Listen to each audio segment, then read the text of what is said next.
Hello, I am just chilling in a tree in the forest, and as always, my mind cannot stop thinking about subconscious blockages. And a lot of times, subconscious blockages, I'm with my cats, end up being collective. So the one I was thinking about today has to do with perfectionism. Only we don't call it perfectionism in the healing and spirituality community.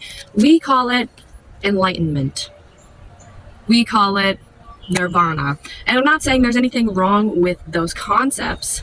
Obviously, I believe those concepts are attainable, but I think that the way that a lot of people expect and act that they're going to be a thing is that there's going to be some perfect moment where you all of a sudden know everything and have all of the knowledge you ever need, have done all of the growing you have ever needed to do. And that is just something that I don't believe is possible. I mean, maybe it's possible that enlightenment is understanding that you're never done growing or learning. That could be possible. But I don't think this idea of coming to a place of being done learning and growing is a thing. And I think it's really important to talk about because I think it holds a lot of people back in a lot of ways. And it cuts people off from getting into growth and healing. And I have a few reasons written down why. So, for starters, this idea that one can reach perfect enlightenment and be fully done growing and healing leads to hierarchy within the healing community and the spiritual community. It leads to this idea that there are some people who have attained complete enlightenment and have enough credibility, knowledge, experience that they have more power and understanding than other people around them. I do not think that is the case. I think even people who are professionals or experts or who have been into healing for a very long time still have things they could learn from others. Even somebody who's not even in the healing or spirituality community, even somebody who has only been in the healing or spirituality community for a couple weeks, they always have something to learn from other people because we all have our own inner wisdom, inner power, intuition, our own unique experiences, our own unique gifts that we are able to share with others that could be useful for others.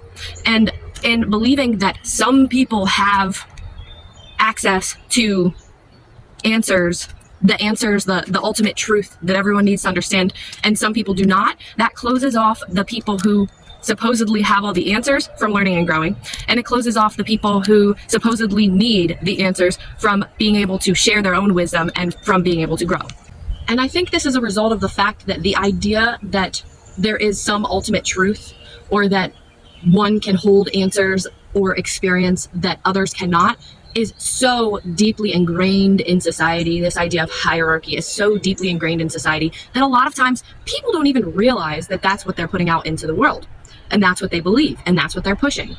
So I think it is another subconscious blockage that needs reprogrammed collectively in order for us all to be able to further grow and heal. We need to go to a place where we can understand that we can still learn from each other, even if one of us supposedly has way more experience and knowledge or has achieved ultimate enlightenment. And this is something, a hill I will die on forever. I also do not believe there is one truth above all else truths. Every single person is different. Every single person has a different flow. Every single person has different needs. Every single person has different gifts that they're able to share with the world. Not everything will work for everyone all the time. I will say that over and over and over again. Therefore, it is imperative that we open ourselves up to giving and receiving our own experiences, our own gifts, without the idea of hierarchy or achieving some ultimate truth or achieving perfection. On top of that, I think this goes well beyond the spiritual community or the healing community, but a big problem with the idea of perfectionism or achieving some ultimate truth or achieving some perfect state of enlightenment is the shame cycle. It perpetuates the shame cycle, and I could go on and on about this. But essentially, if people believe there is a right way and a wrong way rather than potential areas for growth, they will not admit when they have areas that are not serving themselves or others because they will be afraid that they will be labeled as bad or in the wrong. So in order to open up space for everybody to grow and learn, we have to be willing to admit that everybody needs growth and learning at all points in their life. At all times, everybody should be open to learning from somebody else. Everybody should be open to the fact that they still have more healing to do, more understanding to do about the world around them. We should never be done learning.